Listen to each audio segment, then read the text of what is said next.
How many people have found the love they want? How many people would die to laugh the way we do? The way we understand each other without words. The way we cry because we care a little bit too much. But what if that much is what we need? And that much is who we are? Is it wrong to feel? Or not feel at all? So fast. Don't have time to process.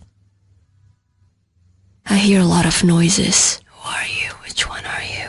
Who are you? The world is steady judging while we're trying to find our happy ending. But that's all I hear.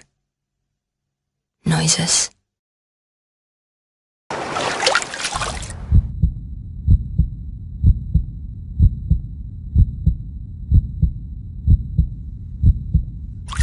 Until I choose me.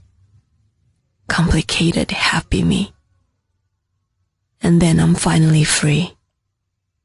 Me. But how many people have found it the way we do? And how long does it take for you to find you?